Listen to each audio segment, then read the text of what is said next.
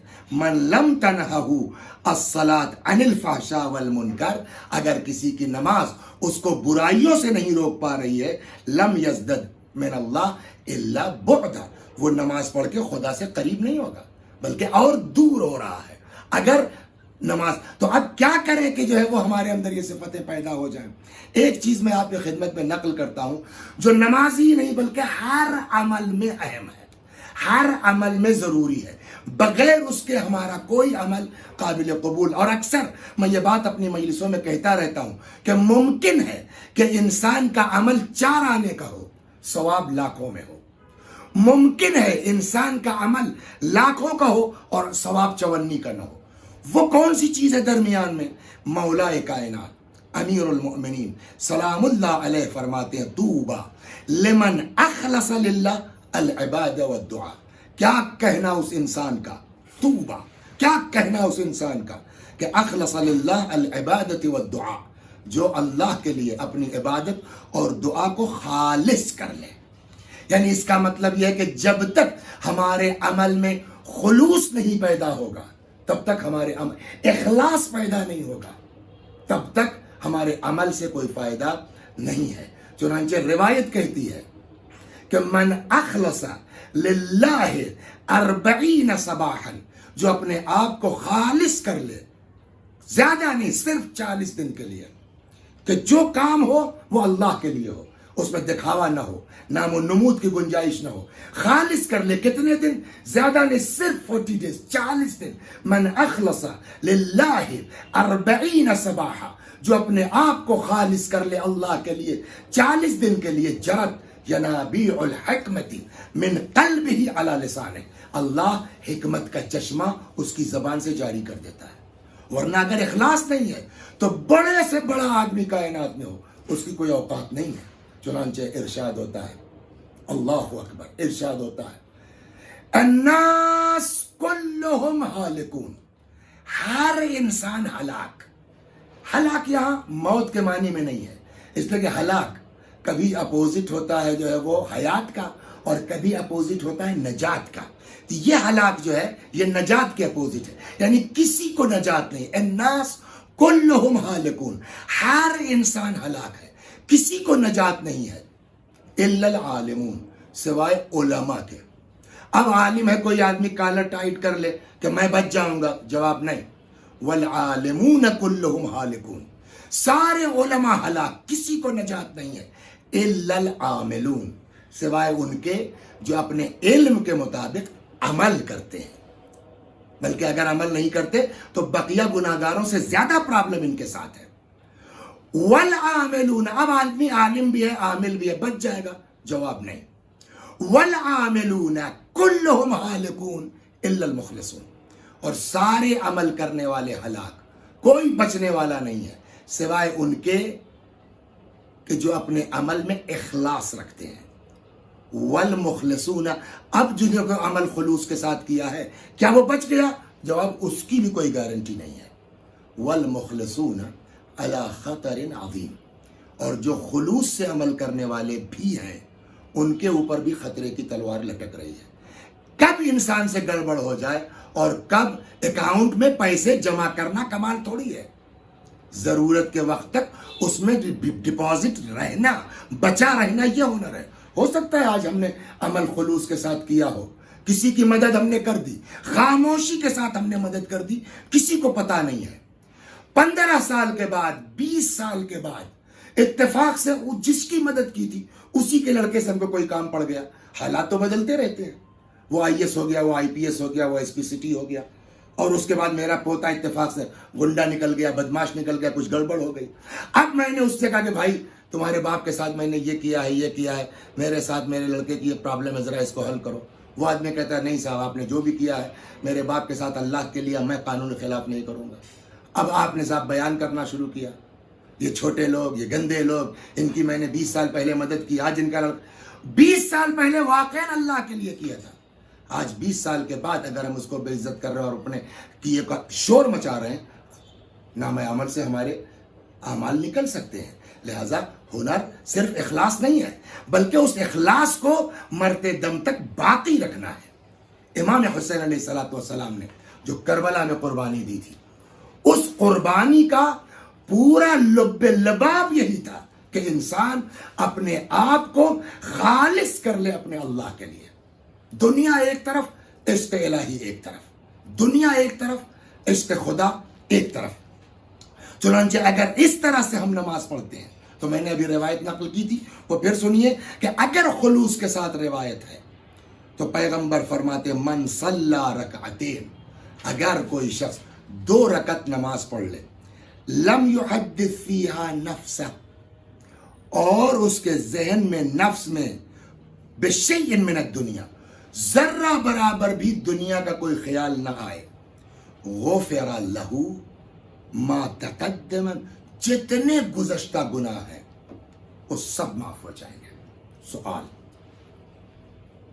معاف ہو جائے گا کہ بالکل معاف ہو جائے گا، لیکن ایک چیز ذہن میں رہے، قرآن کہتا ہے کہ ان الشیطان للانسان عدو مبین، شیطان انسان کا کھلا ہوا دشمن ہے. لاکھ آپ چاہیے کہ اللہ ہمارے اندر اخلاص پیدا کر دے، شیطان مستقل لگا ہوا ہے. ایک چھوٹی سی داستان میں آپ کو سناتا ہوں، تھوڑا سا بوریت بھی دور ہو جائے گی، اس لیے کہ بغیر مجمع کی مجلس ذرا خشک ہوتی ہے تو اس کو تھوڑا تر بنانے کے لیے. ایک لڑکا تھا نوجوان، کس کے اندر کتنا دین اور اخلاص آ جائے کیا پتا، ہو سکتا ہے کہ بوڑھا آدمی پیچھے رہ جائے، جوان لڑکا اپنے تقوی اور ایمان کی بنیاد پر وہ بوڑھے سے آگے ہو جائے. ایک لڑکا اس نے طے کیا کہ محلے کی مسجد میں نماز نہ پڑھ کر کے وہاں جو باہر گاؤں کے صحرا بیابان میں ہے جہاں کوئی نہیں جاتا، گھاس اگی ہوئی ہے، وہاں جا کے تنہائی میں اکیلے میں نماز شب پڑھوں گا، کسی کو اندازہ نہ ہو. وہ جا کر کے وہاں اس نے نماز شب شروع کر دی. اللہ اکبر. جیسے ہی اس نے نماز شروع کی، دیکھیے شیطان کیسے گھستا ہے، تب تک دروازے میں آواز ہوئی بھاؤ سے. اب یہ نماز میں ہے، نیت خالص اللہ کے لیے ہے. اب اچانک دماغ میں گھس گیا، لگتا ہے کوئی اور بھی آ گیا کیا یہاں نماز پڑھنے کے لیے. اب وہ سبحان ربی العظیم و بحمدہ، سبحان ربی الاعلی و بحمدہ قنوت پڑھا، لیکن دماغ اس کا کہیں اور جا رہا ہے. کیا کہ میں تو کسی کو بتانے کی نیت سے آیا نہیں، تب اتفاق سے یہ چچا آ گئے ہیں. اب یہ جائیں گے لوگوں کو بتائیں گے کہ ارے بھائی فلاں کا لڑکا تو وہاں مسجد میں اکیلے نماز پڑھتا ہے، فلاں کا لڑکا تو اس طرح تنہائی میں کرتا ہے. اب یہ ساری نماز پڑھ رہا ہے اور پوری نماز کے دوران دماغ میں بس یہی ہے کہ فلاں چچی پوچھیں گی، فلاں چچا پوچھیں گے، فلاں رشتے دار. نماز ختم ہو گئی اور یہ اسی تصور میں رہا کہ میری کتنی شہرت ہو جائے گی، یہ آ گئے ہیں. نماز ختم ہوئی، دیکھا مسجد میں تو کوئی نہیں ہے. اب جب مڑ کے دیکھا تو معلوم ہے بارش ہو رہی ہے. ایک کتا بارش سے بچنے کی خاطر وہ مسجد کے دروازے پہ آ کر کے نیچے بیٹھا ہے، پوچھ وہ چھلی، دروازہ ہلا، آواز ہوئی. یہ پوری نماز قربتاً القلب کتے کی خاطر. ہمارا حال یہ ہے. ارے ہم لوگوں کو تو چھوڑیے، یہ حدیث جو ہے نا کہ جو 2 رکعت نماز پڑھ لے اور دنیا کا کوئی خیال اس کے ذہن میں نہ آئے، سارا گناہ معاف. نجف اشرف میں ایک بزرگ عالم دین تھے، ان کے ذہن میں تصور آیا کہ نماز اس طرح پڑھنی چاہیے. پوری تیاری کے ساتھ مسجد کوفہ میں آ گئے، نماز کی نیت کر لی خالص اللہ کے لیے، پورے ارادے سے آئے ہیں کہ آج بس اور بس 2 رکعت نماز زندگی میں ایسی پڑھنا. جیسے ہی نیت شروع کی، اللہ اکبر بسم اللہ الرحمن الرحیم، کوئی اور خیال نہیں مسجد ہی کا. مسجد کوفہ میں گنبد نہیں ہے، اگر بنوایا جائے تو کتنا خرچ ہوگا. ایاک نعبد و ایاک نستعین. اب دماغ مسجد کوفہ کا گنبد بنوا رہا ہے، یہاں سے میٹیریل آ رہا ہے، وہاں سے جو ہے مستری آ رہا ہے، اس کو ڈانٹ رہے ہیں سبحان ربی العظیم و بحمدہ، السلام علیکم ورحمۃ اللہ وبرکاتہ. ادھر نماز ختم ہوئی، ادھر مسجد کوفہ کا گنبد بن کے تیار ہو گیا. تو اب کیا کرے گا آدمی؟ چاہ کے بھی 2 رکعت نماز ہمارے اکاؤنٹ میں نہیں ہے. اب جب ہمارے اکاؤنٹ میں نہیں ہے، اب دیکھیے ایسے لوگوں کے لیے میں واپس آ رہا ہوں، اب جب ہمارے اکاؤنٹ میں 2 رکعت نماز بھی نہیں ہے تو کیا ہم گارنٹی لے سکتے ہیں کہ اپنے اعمال کی بنیاد کے اوپر ہم بہشتی ہو سکتے ہیں؟ اپنے اعمال کی بنیاد پر ہم جنتی ہو سکتے ہیں. اسی لیے حضرت لقمان نے اپنے فرزند کو نصیحت کی، خبردار کبھی اپنے عمل پر گھمنڈ نہ کرنا، ڈرتے رہو. خف اللہ خیفتن، اللہ سے ڈرتے رہو. ولو جئت ببر الثقلین، چاہے جن و انس کے برابر ہی تمہارے کھاتے میں نیکی کیوں نہ ہو. کاہے سے ڈرتے رہو؟ لعذبک، خدا عذاب کر سکتا ہے. اس لیے کہاں سے گارنٹی ہے کہ ہمارے اعمال میں، ہماری نماز میں اخلاص پایا جاتا ہے؟ لیکن اس کے بعد پھر وہی حضرت لقمان کہتے ہیں وَرْجُ اللَّهَ رَجَاءً، اور بیٹا اللہ سے امید لگائے رہو، خدا کی رحمت سے مایوس نہ ہو. چاہے جن و انس کے برابر تمہارے اکاؤنٹ میں گناہ ہی کیوں نہ ہو، اللہ معاف کر سکتا ہے. تو اب یہاں ہم نے نماز بھی پڑھی، ہم نے روزہ بھی رکھا، ہم نے حج بھی کیا، ہم نے ساری عبادتیں کی، لیکن ان ساری عبادتوں کے باوجود گارنٹی نہیں ہے کہ عبادت ہماری قابل قبول ہے، عبادت ہماری صحیح ہے. اب یہاں کے اوپر آتا ہے معاملہ کہ من بکا علی الحسین. اب اگر حسین پر گریہ کیا ہے تو یہ نماز جو کسی قابل نہیں تھی یہ قبولیت کا درجہ پا لے گی. یہ روزہ جو کسی قابل نہیں تھا، یہ عشق حسین کی بنیاد پر، ذکر حسین کی بنیاد پر، عشق اہل بیت کی بنیاد پر شفاعت کے مستحق ہو سکتے ہیں. یہ نماز ہم کو اس منزل تک پہنچا سکتی ہے. تو ذہن میں رہے کہ بغیر عشق حسین کے اور بغیر عشق اہل بیت کے نماز کی کوئی حیثیت نہیں ہے. لیکن لاکھ آپ جو ہے مجلس کرتے رہیے، لاکھ آپ جو ہے مجلس پڑھتے رہیے. وسیع حسن صاحب امام نے کہا ہے کہ اگر میرے اللہ کی نماز نہیں پڑھو گے میں تمہاری شفاعت نہیں کروں گا. لہٰذا دونوں چیزوں کو الگ نہیں کیا جا سکتا ہے، جس کو ہندی میں کہیے یہ ایک دوسرے کے پورک ہیں. جیسے وہاں حدیث کہتی ہے پیغمبر نے فرمایا کہ علی اگر کوئی شخص نمازوں پر نمازیں پڑھتا جائے، روزوں پر روزے رکھتا جائے، حج پر حج کرتا جائے، کوہ احد یا کوہ ابی قبیس کے برابر سونا اور چاندی راہ خدا میں خیرات کرتا جائے، علی اگر تمہاری محبت اس کے دل میں نہیں ہے تو ایسا انسان جنت کی خوشبو نہیں سونگھ سکتا. اس کا مطلب یہ ہے کہ ہر عمل کے ساتھ عشق اہل بیت ضروری ہے. تو جب خدا کہتا ہے کہ میں اپنی نماز قبول نہیں کروں گا بغیر اہل بیت کی محبت کے، میں اپنا روزہ قبول نہیں کروں گا بغیر اہل بیت کی محبت کے، میں اپنا حج قبول نہیں کروں گا بغیر اہل بیت کی محبت کے، پھر اس خدا نے اہل بیت کو حق شفاعت دے دیا. تو اخلاق کیا کہتا ہے کہ خدا تو بغیر آپ کی محبت کے اپنا کچھ قبول نہ کرے. تو اہل بیت کا بھی جواب یہی ہے کہ اگر تم لاکھ ہمارے لیے جان دو، میرے اللہ کے نہیں ہو تو میں تمہاری شفاعت نہیں کروں گا. لہٰذا ہمارے اوپر ضروری ہے کہ ہم دونوں کو ملا کے چلیں، اس لیے کہ نہ بغیر اللہ کی خوشنودی کے اہل بیت خوش ہوں گے اور نہ بغیر اہل بیت کی خوشنودی کے اللہ خوش ہوگا. ہم کو خوش کرنا ہے تو دونوں کو خوش کرنا ہوگا. اللہ کب خوش ہوگا؟ جب اہل بیت سے محبت کرو گے. اہل بیت کب خوش ہوں گے؟ جب اس کی عبادت کرو گے. تو اہل بیت کو خوش کرنا ہے تو اس کی عبادت کرنا ہے، اللہ کو خوش کرنا ہے تو اہل بیت سے محبت کرنا ہے. اور امام حسین سے کوئی سیکھے محبت کیسے کی جاتی ہے، عشق کیسے کیا جاتا ہے. خود امام کا وہ جملہ، وہ دعا جو مشہور ہے دعائے عرفہ کے نام سے، جس کے لیے روایت کہتی ہے کہ امام حسین علیہ السلام کو میدان عرفات میں یہ دعا کرتے ہوئے سنا گیا کہ امام سلام اللہ علیہ یہ دعا کر رہے تھے، پالنے والے جس نے تجھ کو کھو دیا اس کو کیا ملا، اور جس کو تو مل گیا اس نے کیا کھویا ہے. تو امام حسین کا پورا مقصد یہی تھا. کربلا جو آئے تھے، آپ پوچھیے کیوں آئے تھے، مقصد کیا تھا امام حسین علیہ السلام کا کربلا آنے کا؟ انی خرجت لطلب الاصلاح فی امت جدی، میں نکلا ہوں تاکہ اپنے نانا کی امت میں اصلاح کر سکوں.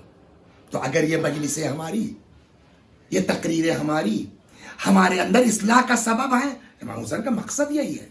کیا تم لوگ نہیں دیکھ رہے ہو لوگوں کو نیکیوں کا حکم نہیں دیا جا رہا ہے، برائیوں سے منع نہیں کیا جا رہا ہے؟ میں اس لیے نکلا ہوں کہ ان آمر بالمعروف وانہا عن المنکر، لوگوں کو نیکیوں کا حکم دوں، برائیوں سے منع کروں. امام حسین کا مقصد یہ تھا، امر بالمعروف. امام حسین کا مقصد تھا نہی عن المنکر. اب سوال یہاں ہے، دو مقصد تھے امام حسین کے، بس اسی کو سن لیا اور آتا ہوں مصائب پر۔ امام حسین علیہ السلام کے دو مقصد تھے، ایک یزید کی بیعت سے انکار، کچھ ہو جائے گا بیعت نہیں کروں گا، ایک تو یہ تھا، دو ہماری اصلاح۔ سوال، امام حسین سلام اللہ علیہ اپنے مقصد میں کامیاب ہوئے یا نہیں ہوئے؟ دو مقصد تھا نا، ایک مثلی لا یبایع مثلا، میرے جیسا کبھی یزید جیسے کی بیعت نہیں کر سکتا۔ اس کے معاملے میں امام حسین علیہ السلام 100%، 100% امام حسین کامیاب ہے، جان دے دی مگر یزید کی بیعت نہیں کی۔ نہ یہ کہ یزید کی بیعت نہیں کی، یزید کی آئندہ یزیدیوں کی ہمت نہیں پڑی کہ کسی سے بیعت کا مطالبہ کر لے۔ تو جہاں تک معاملہ یزید کا ہے، اس میں کوئی شک نہیں کہ امام حسین علیہ السلام 100% یزید کے مقابلے میں کامیاب ہے۔ تو پہلا جو مقصد امام کا تھا یزیدیت کو بے نقاب کرنا، اس میں امام حسین علیہ السلام 100% کامیاب ہے۔ دوسرا مقصد کیا تھا؟ اصلاح امت، اصلاح معاشرہ، امر بالمعروف، نہی عن المنکر، ہم کو سدھارنا۔ سوال، امام کامیاب ہوئے یا نہیں کامیاب؟ میری ہمت نہیں کچھ کہنے کی، میں کہتا ہر آدمی گھر میں بیٹھ کے اپنا حساب خود کرے کہ ہمارے مقابلے میں امام حسین علیہ السلام کامیاب ہوئے کہ نہیں ہوئے۔ اس کی میں مثال دے دوں آسانی سے، میں کچھ نہیں کہوں گا، میری ہمت نہیں ہے کچھ کہنے کی، آدمی خود اپنے تئیں گھر میں بیٹھ کر کے فیصلہ کرے۔ ایک ماسٹر جی تھے، ماسٹروں کی تنخواہ بھی ماشاءاللہ ٹھیک ٹھاک ہے، 80,000 90,000 تنخواہ پا رہے ہیں، پرانے ماسٹر ہیں، لیکن جب بھی وہ ہمارے یہاں ملنے آئے، نہ بیوی کے جسم پر صحیح ڈھنگ کی چادر تھی، نہ ان کے پیر میں صحیح ڈھنگ کا چپل تھا۔ ایک دن میں نے کہا ماسٹر صاحب 80-90 ہزار روپیہ تنخواہ پاتے ہیں آپ، یہ کیا آپ نے اپنی بھگل بنا رکھی ہے؟ قاعدے کے پہنیے، اور یہ اللہ جمیل ہے، یحب الجمال، خدا پسند کرتا ہے، اللہ کو پسند ہے کہ اس کی نعمت کا بندہ اظہار کرے، یہ کیا پھٹے پرانے پہن کے ٹہل رہے ہیں آپ؟ ڈھنگ کا لباس پہنیے۔ ان کا جواب تھا مولانا صاحب آپ کو میری تنخواہ پتہ ہے، میری آمدنی پتہ ہے، میرا خرچہ معلوم ہے آپ کو؟ میں نے کیا خرچہ ہے بھائی؟ 2 لڑکے، خرچہ کیا اس میں؟ کہ وہی تو مسئلہ ہے، ایک لڑکا میرا MBBS کر رہا ہے، جس کے لیے میں نے ایجوکیشن 50 لاکھ کا لون لیا ہے، اس میں آدھی سے زیادہ تنخواہ تو میری چلی جاتی ہے لون بھرنے میں، اس کے بعد خود لڑکے کا وہاں خرچہ، لاجنگ فوڈنگ، نتیجے میں 80-90 ہزار پاتا ہوں، 70 ہزار تو میرا خرچ ہو جاتا ہے ایک لڑکے کے اوپر، دوسرا لڑکا بھی پڑھ رہا ہے 10-5 ہزار اس کے اوپر خرچ ہوتا ہے، میرے پاس تو کچھ نہیں بچا سوائے اس کے جو گاؤں سے غلہ آ جاتا ہے، کبھی کبھی تو بجلی کا بل دینے میں دقت ہوتی، تو میں نے کیوں اتنا خرچ کر رہے ہیں آپ، کیوں اتنا برباد کر رہے ہیں؟ اپنا اطمینان سے کھائیے پیجیے۔ جواب کیا ہے باپ کا؟ ایک امید پہ برداشت کر رہا ہوں، کل کو میرا لڑکا ڈاکٹر ہو جائے گا، کل کو میرا لڑکا انجینئر ہو جائے گا، اس امید پر باپ فاقہ کر رہا ہے، ماں پھٹی چادر پہن رہی ہے، ابلے ہوئے چاول کھا رہے ہیں۔ وجہ کیا ہے اس مصیبتوں کے برداشت کرنے کی؟ کہ میرا لڑکا انجینئر ہو جائے گا، میرا لڑکا ڈاکٹر ہو جائے گا۔ 2 سال کے بعد بجائے اس کے کہ لڑکا ڈاکٹر یا انجینئر ہوتا، ایک قتل کے کیس میں پھنس گیا، بیچارے جو کچھ زمین جائیداد تھی بیچ باچ کر کے کسی صورت سے بچے کو چھوڑا کے لے آئے، اب وہ روتے پھر رہے ہیں، مولانا آپ کی بات صحیح تھی، کاش اس کمبخت کے اوپر نہ لگایا ہوتا، کاش ہم نے جو ہے وہ خود ہی قاعدے کا کھایا ہوتا۔ اس وقت جب وہ ابلے چاول کھا رہے تھے کم تکلیف تھی، اس لیے کہ امید تھی کہ لڑکا ڈاکٹر بن جائے گا، لیکن آج جب لڑکا قاتل بن کے پلٹا ہے تو انصاف سے بتائیے کل والے ابلے چاول کو یاد کر کے آج تکلیف زیادہ ہوگی کہ نہیں ہوگی؟ لیکن اس کے برخلاف اگر وہی لڑکا 5 سال کے بعد MBBS ہو گیا، اس کے بعد MS ہو گیا، اس کے بعد معلوم ہوا ایشیا کے نمبر 1 کا سرجن ہو گیا، مگر مومن ہے، اس نے کہا میرے باپ نے میرے لیے اتنا کیا، میرا باپ جس کو کہہ دے گا بغیر فیس کے بغیر خرچے کے اس کا آپریشن ہوگا۔ کسی کو پتا چل گیا، وہ غریب آدمی میرے پاس آیا، کہنے لگا کہ مولانا صاحب ذرا فلاں صاحب ماسٹر جی سے بات کر لیجئے، میرا ہارٹ کا آپریشن ہونا ہے۔ میں گیا، آدھے گھنٹے کے بعد ماسٹر صاحب 2.5 میٹر کی تولیہ سے سر پوچھتے ہوئے نکلے، جس صوفے مجھ کو بٹھلایا گیا، ایک بالش صوفہ، میں اندر دھس گیا، پیسہ ہے ماشاءاللہ، وہ بات تو رہی نہیں، جی مولانا صاحب فرمائیے. میں نے کہا بھائی یہ میرے جاننے والے ہیں, ان کا ہارٹ کا آپریشن ہونا ہے, غریب آدمی ہے, زمین بیچنا پڑے گا. کہنے ٹھیک ہے. انہوں نے نکالا, خط لکھا, فون کیا, کہا جاؤ. بغیر 4 آنے کے اس کا ہو گیا. اس کے بعد ماسٹر صاحب میری طرف مڑے. جی مولانا صاحب فرمائیے, آپ ہی کہہ رہے تھے نا کہ کیوں خرچ کر رہے ہو, کیوں ابلے چاول کھا رہے ہو. اسی دن کے لیے سب میں نے برداشت کیا تھا کہ میرا لڑکا ڈاکٹر ہو جائے گا. اس وقت تو ابلے چاول کھانے میں کچھ اذیت تھی, لیکن آج سوچتا ہوں تو کتنی خوشی ہوتی ہے کہ جس مقصد کے تحت میں نے یہ قربانی دی, برداشت کیا. میرا لڑکا ترقی کر رہا ہے, مصیبت یاد کر کر کے مجھ کو فرحت اور خوشی کا احساس ہوتا ہے.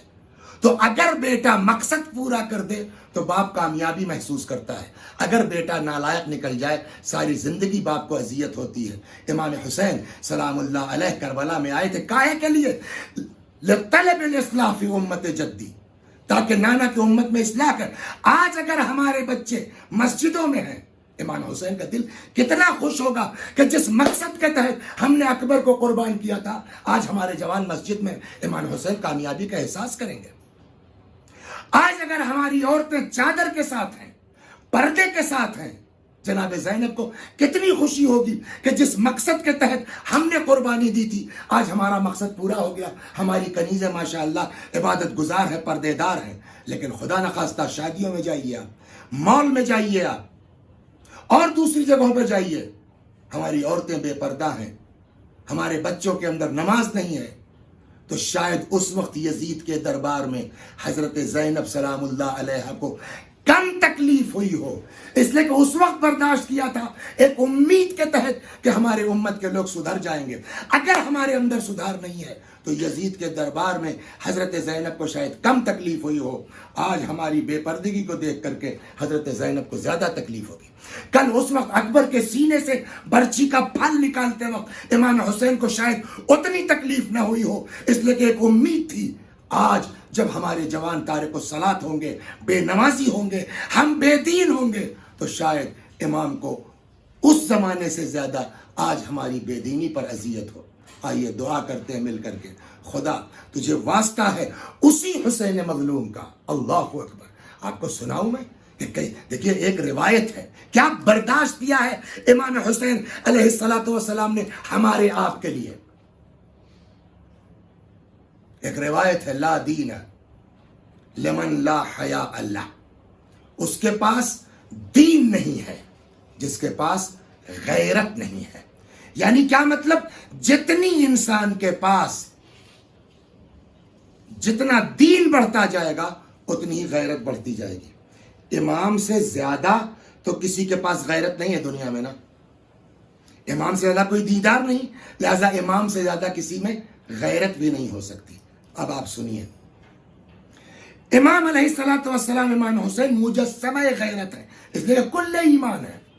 ایک غیرت کا حال سنا دوں امام کے کہ غیرت کس حد تک تھی, اور پھر ہماری خاطر امام علیہ الصلوۃ والسلام نے اس کو ہی برداشت کر لیا. جب کربلا میں روز عاشورہ حضرت سید الشہداء سلام اللہ علیہ گھوڑے سے گرے ہیں تو کچھ دیر تک روایت کہتی ہے کہ امام علیہ الصلوۃ والسلام کی کیفیت ایسی تھی گھوڑے سے گرنے کے بعد کہ ان یزیدیوں کی سمجھ میں نہیں آ رہا تھا کہ امام حسین علیہ السلام زندہ ہیں کہ زندہ نہیں ہیں. لیکن اس کے باوجود حضرت کی ہیبت کا عالم یہ تھا کہ کسی کی ہمت نہیں پڑ رہی تھی کہ امام کے قریب چلا جائے. ایک فوجی یزیدی کہتا ہے میں بتا سکتا ہوں کہ امام زندہ ہے کہ نہیں زندہ ہے. کسی نے کہا بولو کیسے؟ کرو کو ابھی بتاتا ہوں. آیا, امام کے قریب کھڑا ہو کر کے خیمے کی طرف رخ کر کے چلاتا ہے, ارے تم لوگ خیموں کی طرف کہاں جا رہے ہو؟ اس جملے کا سننا تھا کہ اس عالم میں روایت کہتی غیرت کا یہ حال ہے کہ امام حسین علیہ الصلوۃ والسلام کوہنیوں سے ٹیک لگا کے اٹھنے لگے اور فرمایا تمہاری جنگ مجھ سے ہے, تمہاری جنگ مجھ سے ہے, میرے بچوں نے کیا بگاڑا ہے. یہ امام حسین سلام اللہ علیہ کی غیرت کا عالم ہے. آپ بتائیے انصاف سے, کیا امام حسین علیہ الصلوۃ والسلام کی غیرت یہ ہے حضرت زینب کے اندر کم غیرت ہوگی؟ لیکن اس ساری غیرت کے باوجود آپ تاریخ پوری اٹھائیے, ایک بار بھی جناب زینب سلام اللہ علیہ نے بد دعا کی؟ اکبر کی لاش آ گئی, روئی تڑپی، یہاں تک تاریخ میں ہے کہ گر پڑی اکبر کے لاشے پر، فرمایا یا لیتنی کنت ھذا اليوم عمیا، کاش میری آنکھوں میں بینائی نہ ہوتی، لیکن بد دعا نہیں کی۔ عباس کی خبر آ گئی، حضرت زینب سلام اللہ علیہا نے بد دعا نہیں کی۔ 11 محرم کو امام حسین علیہ السلام کی لاش مبارک پر آئیں، بد دعا نہیں کی، لیکن یہی زینب، آپ دیکھیے امام حسین نے کیا کیا ہے ہمارے لیے، یہی حضرت زینب سلام اللہ علیہ۔ میں نے تو نہیں پڑھی ہے یہ روایت، میں نے نہیں دیکھی ہے یہ روایت، میرے ایک استاد نقل کرتے تھے کہ جب امام علی علیہ السلام چوتھے مرحلے میں خلیفہ ہوئے ہیں اور مدینے سے کیپٹل منتقل کیا ہے کوفے، تو پہلے خود آ گئے تھے، کچھ دنوں کے بعد جب مکان کا انتظام ہو گیا ہوگا تو اب کہتے ہیں وہ کہ جناب امام حسن علیہ السلام پورا قافلہ لے کر کے کوفے آئے۔ کوفے کے دروازے پر جب یہ پہنچے تو قافلہ روک دیا امام حسن علیہ السلام نے، کوفے میں بابا کو پیغام کہلوایا ہم لوگ آ گئے ہیں، کیا فرماتے ہیں؟ وہاں سے مولا کا جواب آیا قافلہ وہیں روک دو، رات میں کوفے میں داخل ہوگا۔ اس میں کہنے کی ضرورت نہیں کیوں کہا گیا ہے، لیکن اب اس 20 سال 22 سال کے بعد زندگی میں کبھی جناب زینب کو یہ واقعہ یاد آیا ہو یا نہ یاد آیا ہو، جب یہ قافلہ کربلا سے اسیر ہو کر کے آیا ہے پھر کوفے کے دروازے پر روکا گیا ہے، اور اب جب کوفے کے دروازے پر روکا گیا تو حضرت زینب نے پوچھا کیوں روکا گیا ہے، اور جناب زینب کو بتایا گیا کہ شہر کو سجایا جا رہا ہے، شہر کی آئینہ بندی ہو رہی ہے۔ وہ زینب، غیرت دیکھیں گے آپ، علی اکبر کی شہادت پہ بد دعا نہیں کی، عباس کے مرنے پہ بد دعا نہیں کی، حتیٰ امام حسین سلام اللہ علیہ کی شہادت کے بعد بھی حضرت زینب نے بد دعا نہیں کی۔ لیکن جب دروازے کوفے پر قافلہ روکا گیا ہے اور بی بی کو بتایا گیا کہ شہر سجایا جا رہا ہے، تب شہزادی نے فرمایا آؤ تم لوگ بیویو، میں ہاتھ بلند کرتی ہوں، بد دعا کرتی ہوں، تم لوگ آمین کہو۔ یہ غیرت ہی کی بات تو تھی، لیکن جیسے ہی ہاتھوں کو اٹھایا نظر پڑ گئی امام حسین علیہ السلام کے اوپر، دیکھا امام کی آنکھوں سے آنسو جاری ہے، بی بی تڑپ گئی، بھیا کیا بات ہے، اے ماں جائے کیوں گریا کر رہے ہو؟ اس وقت سر بریدہ سے آواز آئی تھی بہن اسی طرح سے بھرے دربار میں چلے جاؤ۔ یہ امام حسین علیہ السلام نے غیرت کا بھی سودا کر لیا، کاہے کے لیے؟ آج کے لیے، تاکہ ہم دیدار ہو جائیں، تاکہ ہم مذہبی ہو جائیں، تاکہ ہم پردے دار ہو جائیں۔ آج پھر وہی بات کہوں گا، آج اگر ہم نمازی ہیں، ہم پردے دار ہیں، ہم متقی ہیں، امام حسین کی روح کتنا خوش ہوگی کہ جس مقصد کے تحت میں نے قربانی دی تھی میرا مقصد پورا ہو گیا۔ لیکن اگر خدا نخواستہ اس سب کے باوجود ہمارے اندر نماز کا جذبہ نہیں ہے، عبادت کا جذبہ نہیں ہے، تو کل امام کو کم تکلیف ہوئی ہوگی، آج ہماری بے دینی کو دیکھ کے امام کو زیادہ تکلیف ہوگی۔ کیسی کیسی چیزیں برداشت کی ہیں اہل بیت نے۔ ایک چھوٹی سی داستان آپ کو سناتا ہوں اور ختم و دعا امام حسین علیہ السلام سے ہی متعلق، اسی غیرت کے متعلق، بس آخری فقرے اور ختم و دعا۔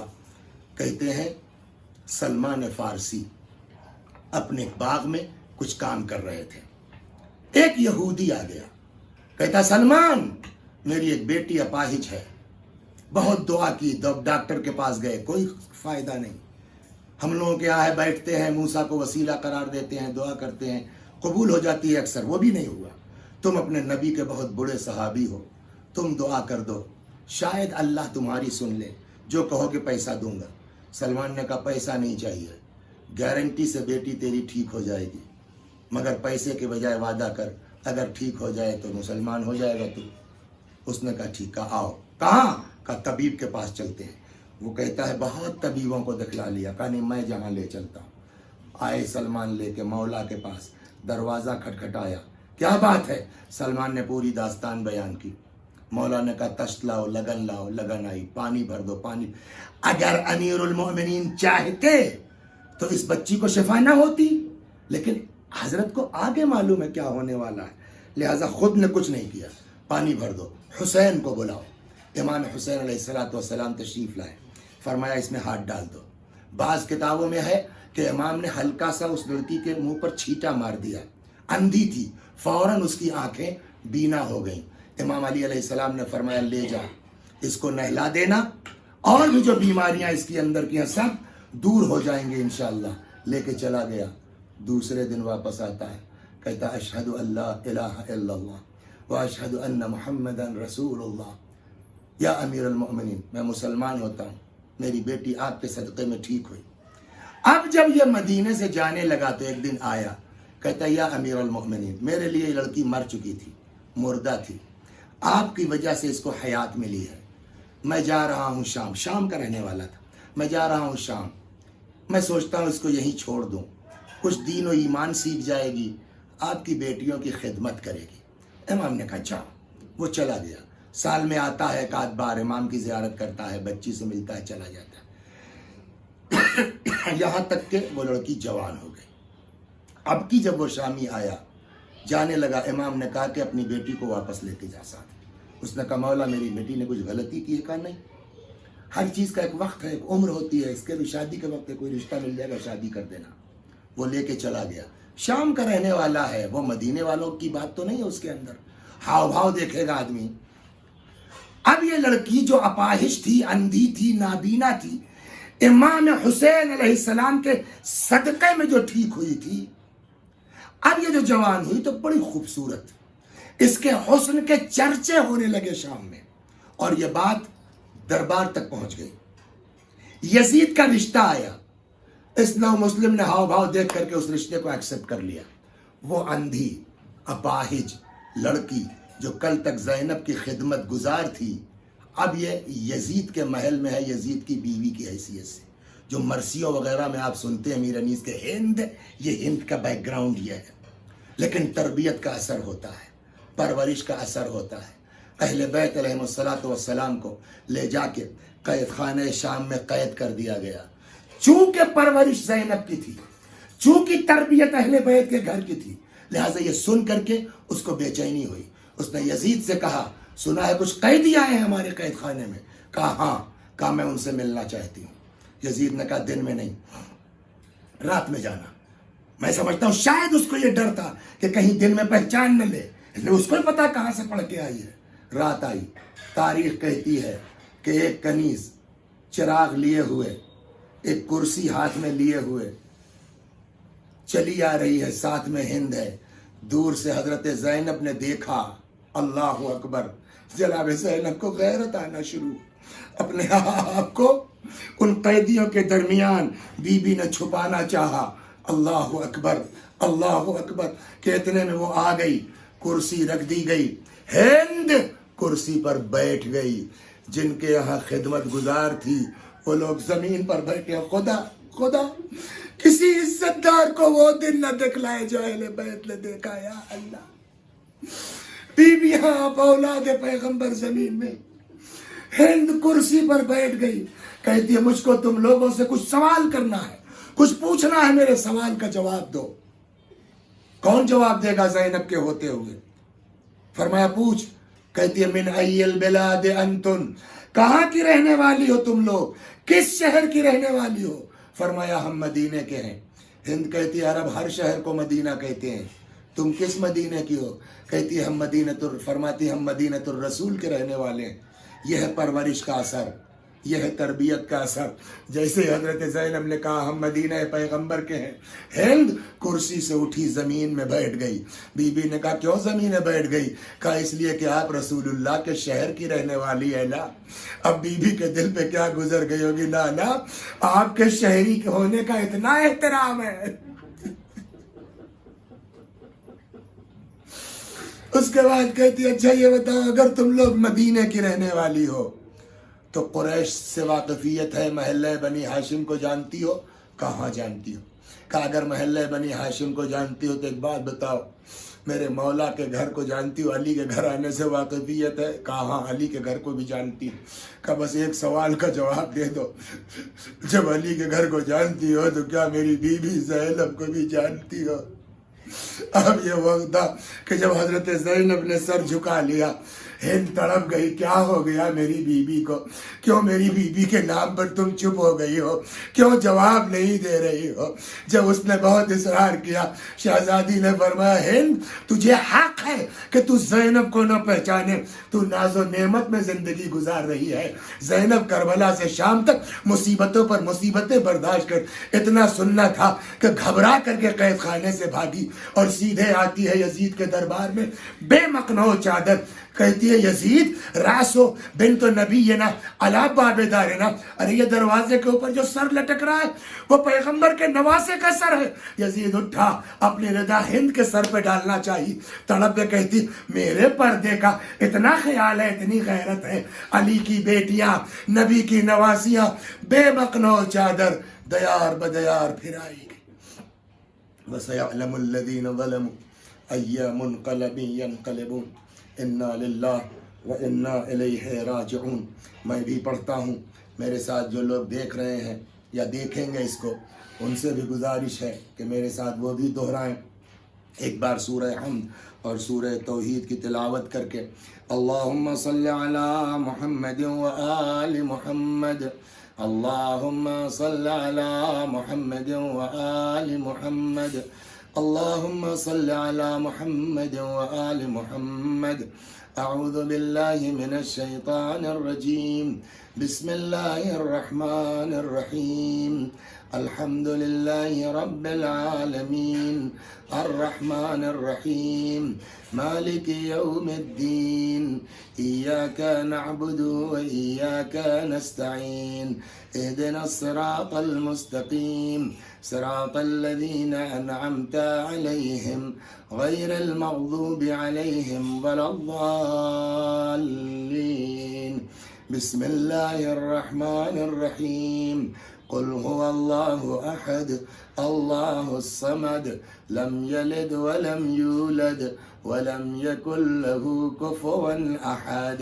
بسم اللہ الرحمن الرحیم، قل هو اللہ احد اللہ الصمد لم یلد ولم یولد ولم یکن له کفوا احد۔ بسم اللہ الرحمن الرحیم، قل هو اللہ احد اللہ الصمد لم یلد ولم یولد ولم یکن له کفوا احد۔ کذلک اللہ ربی صدق اللہ العلی العظیم۔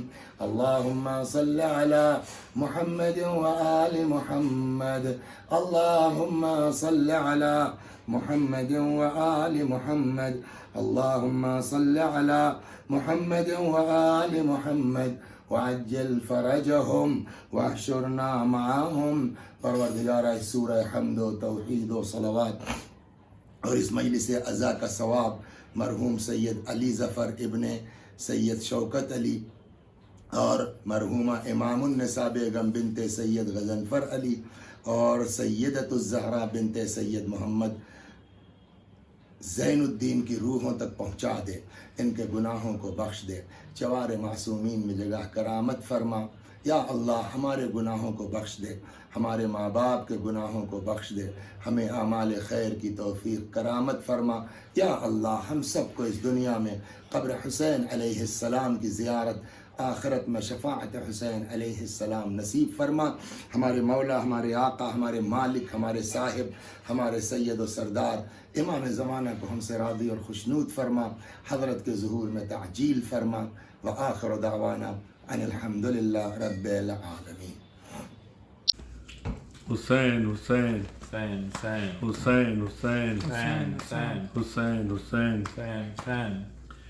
دل کی زینت درد حسینی، سر کی زینت پائے حسین، دل کی زینت درد حسینی، سر کی زینت پائے حسین، دل کی زینت درد حسینی، سر کی زینت پائے حسین، دل کی زینت درد حسینی، سر سر کی زینت پائے حسین، آنکھ کی زینت خالص آنسو، آنکھ کی زینت خالص آنسو، لب کی زینت ہائے حسین، دل کی زینت درد حسینی، سر کی زینت پائے حسین، اپنی اپنی صنف و سن کے کیسے نمائندے نکلے، اپنی اپنی صنف و سن کے کیسے نمائندے نکلے، کرب و بلا کے تپتے بن میں، کرب و بلا کے تپتے بند میں، چھانٹ کے جن کو لائے حسین، دل کی زینت درد حسینی، سر کی زینت پائے حسین، خود ہے امانت کا یہ تقاضا شہ کے امانت داروں سے، خود ہے امانت کا یہ تقاضا شہ کے امانت داروں سے، ہو کچھ شان حسینیت بھی، ہو کچھ شان حسینیت بھی، جس دم لب پر آئے حسین، دل کی زینت درد حسینی، سر کی زینت پائے حسین، جتنا کہنا چاہا شہ نے کہہ پاتے تو کیا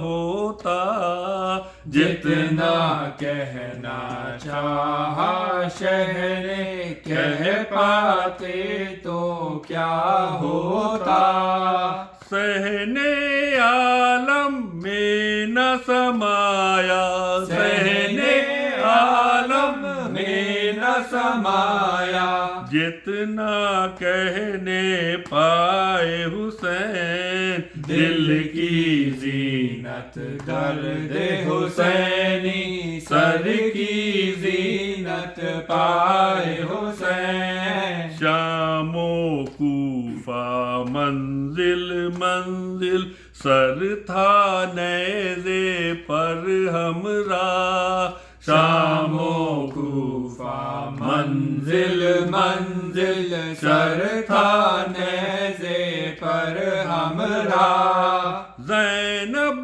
کا کیا ساتھ دیا تھا، زینب کا کیا ساتھ دیا تھا، زینب کے ماں جائے حسین، دل کی زینت درد حسینی، سر کی زینت پائے حسین، تن پر دل میں زخم ہزاروں، ایک دن تھا اور پھر سب دن، تن پر دل میں زخم ہزاروں، ایک دن تھا اور پھر سب دن، سر پر تاج محسن عالم، سر پر تاج محسن عالم، دنیا زیر پائے حسین، دل کی زینت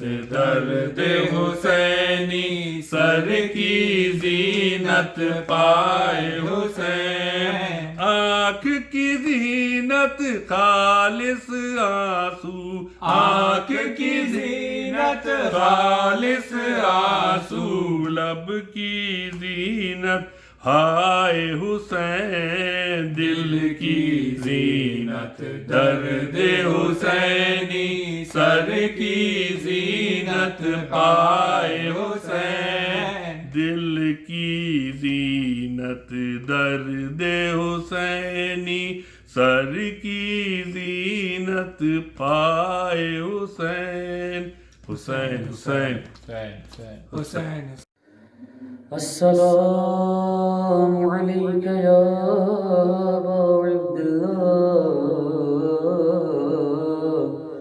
السلام عليك يا ابن رسول الله السلام عليك يا ابن نبي الله السلام على الحسين وعلى علي بن الحسين وعلى أولاد الحسين وعلى أصحاب الحسين السلام عليكم جميعا شهداء كربلاء السلام عليكم ورحمة الله وبركاته السلام عليك يا غريب الغرباء السلام عليك يا معين الضعفاء والفقراء السلام عليكم يا شمس الشموس وميس النفوس يا أيها المدفون بعرض طوس السلام عليكم جميعا شهداء كربلاء السلام عليكم ورحمة الله وبركاته السلام عليك يا صاحب العصر والزمان الأمان الأمان الأمان السلام عليك يا شريك القرآن السلام عليك يا إمام السوى الجون عجل الله تعالى فرجك وسهل الله تعالى مخرجك وظهورك وجعلنا من أمانك وأنصارك السلام عليكم ورحمة الله وبركاته